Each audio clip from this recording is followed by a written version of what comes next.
Hi everybody, Joe here from SHUTTERSPEAK Photography. Nice to see your smiling faces again here on YouTube. So, 4th of July is right around the corner, and if you are here in the United States, you know what that means. Lots of fireworks. So, I'm going to show you the secrets of getting those great fireworks shots, kind of like this one and this one.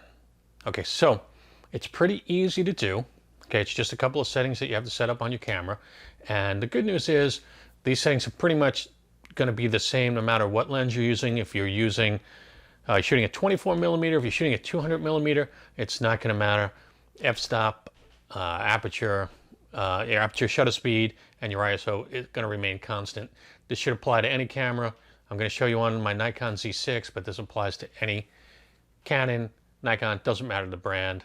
And of course, it doesn't matter, you know, what series. It could be Sony, it doesn't matter. Okay, so anyway, before we get started, let me just say that this is a new channel. So if anything in this video helps you out, please, please, please help me out by hitting subscribe. Also, hit the like button on this video, and also feel free to leave me a comment. I always try and answer everyone who leaves a comment, so I will get back to you if you have a question about anything. So, that being said, let's get started on setting up our camera, okay? So, first things first, you're going to need a tripod, okay? If you don't have a tripod, you are just not gonna get the beautiful light trails. There's gonna be too much camera shake. No matter how good you are at holding the camera, you're gonna have blur. They're just not gonna come out the way you want them to, so you have to have a tripod, okay? Next thing, you're going to shoot in manual mode. So here on my Nikon Z6, okay, you're going to take this command dial here, you're going to push this little button, and you're going to pop that into M for manual, okay? So from there, easiest way for me is to hit the I button on the back of my Nikon, but on your camera it might be a little bit different. You may need to go into the menus.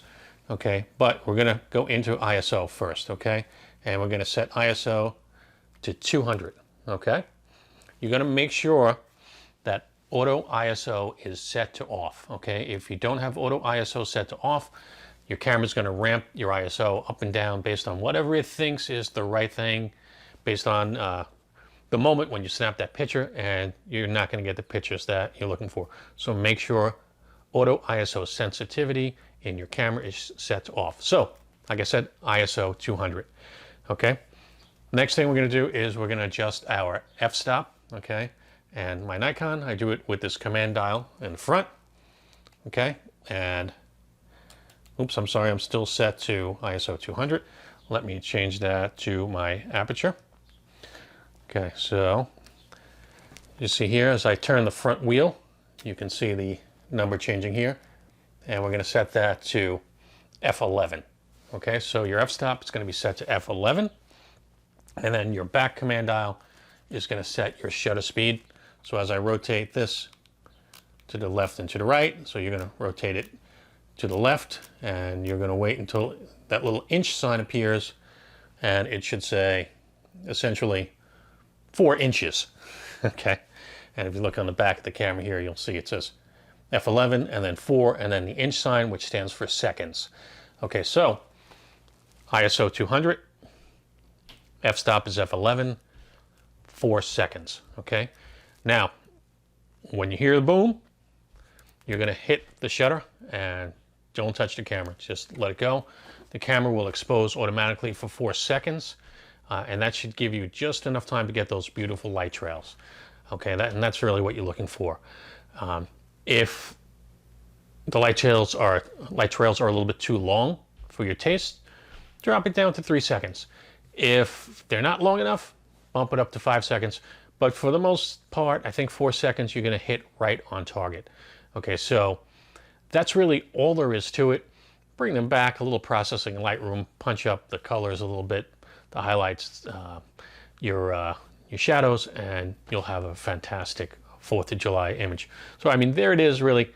It's as simple as that. I'll run through it again for you one more time. ISO 200, f11, 4 seconds of exposure time, okay, manual mode on a tripod. That's it. Hope you find that helpful. I hope you get some amazing fireworks shots. If there are displays, I know that most places here in the United States we're still quarantining, but I know there still are some fireworks displays here and there. So if anything in this video helps you out, please help me out. Hit like, hit subscribe, ring that bell so you get notified of future videos, and by all means leave me a comment and I will try and get back to you. Thanks for watching. I know this is a quick one. I will see you next time, YouTube. Bye.